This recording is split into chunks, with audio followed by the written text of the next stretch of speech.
There's just something about Rishikesh that makes you feel good.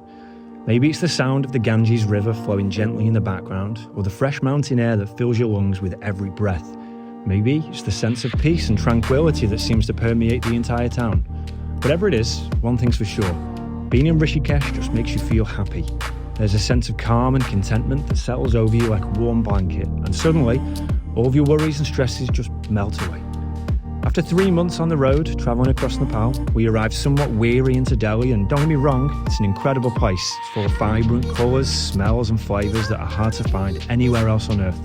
But after so much hustle and bustle, so much noise and chaos, it was a relief to arrive into Rishikesh and find a little bit of peace. It felt like a sanctuary. It was a place where we could slow down, take a deep breath and reconnect with something deeper and more meaningful than the constant chaos of the world outside. It was a place of peace, spirituality and good food, and of natural beauty. And we knew from the moment we arrived that we'd found a little slice of heaven on earth. Come with us today as we share more of this wonderful experience with you.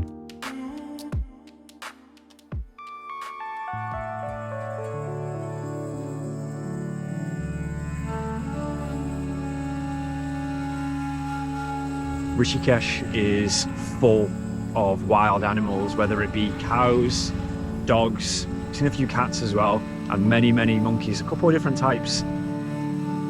Being a spiritual place, as all of India is, there's a reverence for animals, and yeah, here you really feel it. You see cows in Delhi, but a lot of them kind of look in pretty bad shape, to be honest.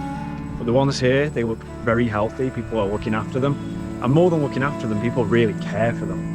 This is a vegetarian town. There's no meat consumed here. People have got a very high respect for animals.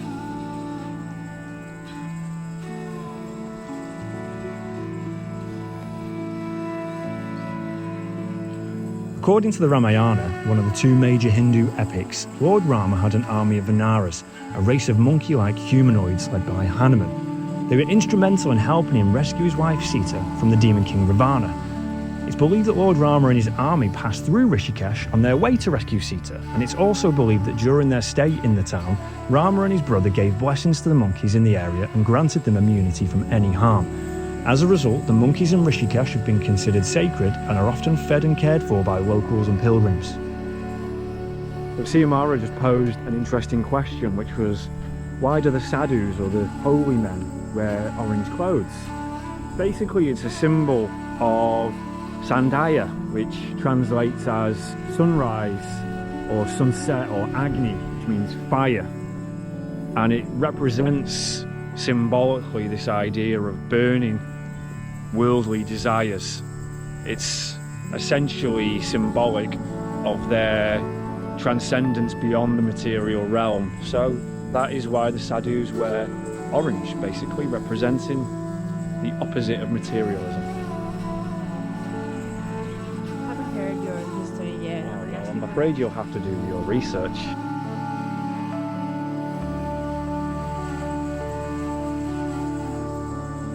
The Ganges is buttressed by impressive rocky outcrops made of large boulders and pebbles, and most surprisingly and utterly welcome are the beaches, which are dusted in the softest, finest sand. Spending time here, absorbing the serenity and natural beauty of Rishikesh is peaceful and really rejuvenating.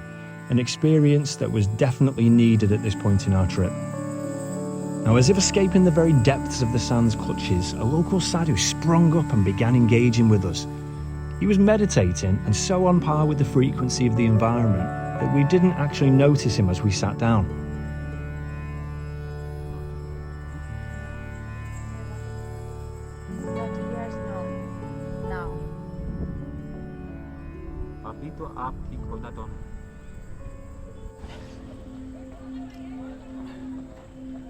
We're going to come and have some tea with a local sadhu in his home on the beach, on the river Ganges. And this is what travelling is about.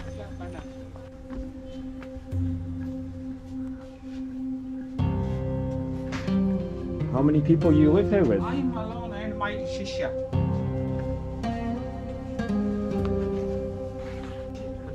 It's very cozy. Wine.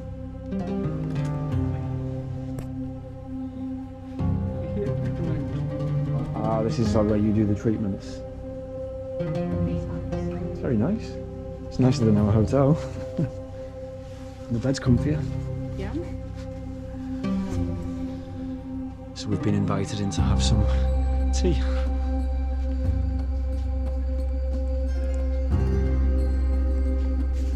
Good job it's not coffee because I'm bouncing.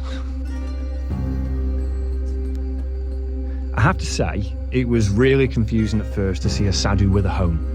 Sadhus have renounced worldly possessions and live a life of austerity and detachment, and so they're usually associated with wandering ascetics who live a nomadic lifestyle and have no fixed abode. I suppose they're the ultimate travellers. However, what we learn is that it's not uncommon for some sadhus to have a house, or at least a small dwelling that they use as a base. I imagine maybe it's important and particularly useful if they'd like to remain close to a guru or a community of practitioners. But in the end, whether or not a sadhu has a house is less important than their commitment to the path of renunciation and detachment, and their ultimate dedication to the pursuit of spiritual realization. This house, 22 years. Yeah. Every year, 6 months, Yeah. Badrinath, Okay. my cave, near temple. Manu Baba cave, famous, Yeah. my cave. Wow, so you go there to meditate? Every year, 6 months. The overarching theme of our conversation was about society and how it can have a powerful influence on our thoughts, beliefs, and actions, and that ultimately it's easy to become hypnotized or conditioned by societal norms and expectations. He emphasized that true freedom comes from breaking free from these societal constructs and discovering our own inner truth and wisdom. He encouraged us to question our beliefs and values and to examine how they've been shaped by societal conditioning.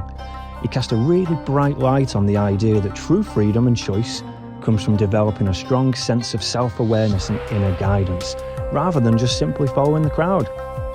He pointed out that many of the choices we make are influenced by external factors such as advertising, social pressure, and cultural norms, and stressed that we really ought to reflect on whether our choices are truly our own, or whether they've been influenced by these outside factors.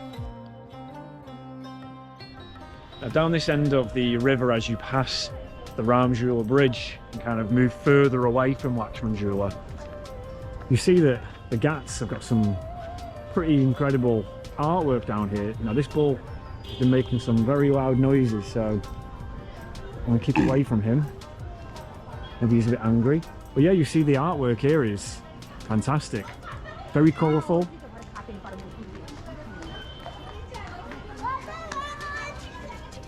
And the view of the bridge from this side as well, I have to say, is nicer. Just the way the sun shines, you know.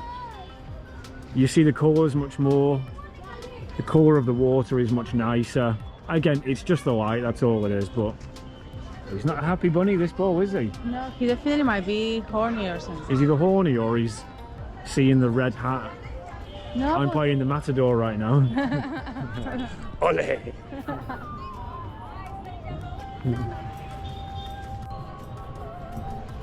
So you can also cross the river by boat from here, and it will take you across to the Ghat on the other side over there. Not a bad idea if you want to kind of skip this walking out, but it's really not that far. Now, we are trying to answer in this video if Rishikesh is a place for you, if you don't find your way that inclined with spirituality or yoga. But if you are one of those people and you are into yoga, is this place a fad? Is it real? Is it somewhere where you can genuinely come and practice those arts? And I would say it is. There are many, many ashrams here, many yoga schools. We've met many people who are here for sound healing experiences. They're here to become yoga instructors and teachers. So there is a genuine capacity of this place to learn those arts and practice them. So it's not just a commercial place. It is genuinely rich in that environment. Did that make any sense? I don't even have a clue what you're really talking about, but just like Pretty my standard own. then, isn't it? Jaya Jaya Shiva Shambho, Jaya Jaya Shiva Shambho. As we make our way down the Ghats, the noise and excitement around Ramjula Bridge fades away and we're transported to a place of tranquility and peace. The sounds of chanting, bells and prayers fill the air, creating a symphony that's both soothing and awe-inspiring. And the Ghats themselves are a visual feast for the senses. Vivid saris and vibrant flowers being offered to the gods all create a kaleidoscope of colours and textures that leave you spellbound. And as we continue, we approach Parmant Nikatan, the largest ashram in Rishikesh with over 1,000 rooms. It was founded in 1942 and it offers a peaceful and serene environment for spiritual seekers and yoga enthusiasts from all over the world. The ashram is known for its extensive programs on yoga, meditation and spiritual studies, and it also hosts various events throughout the year such as the International Yoga Festival. Who is this? Dalai Lama? Who? Dalai Lama? No. I'm sorry, Gandhi. Gandhi. An icon of India.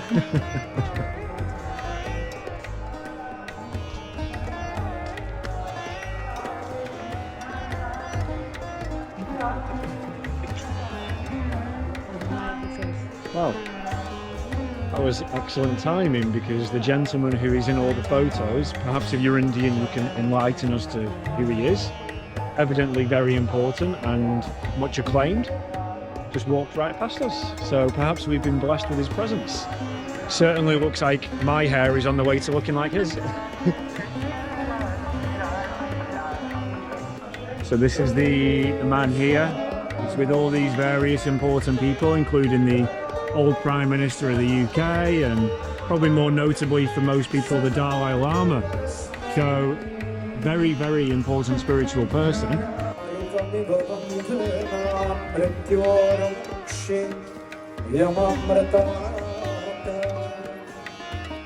So all in all, Rishikesh has been illuminating, a real treat for the senses and soul, and we just honestly can't recommend it enough.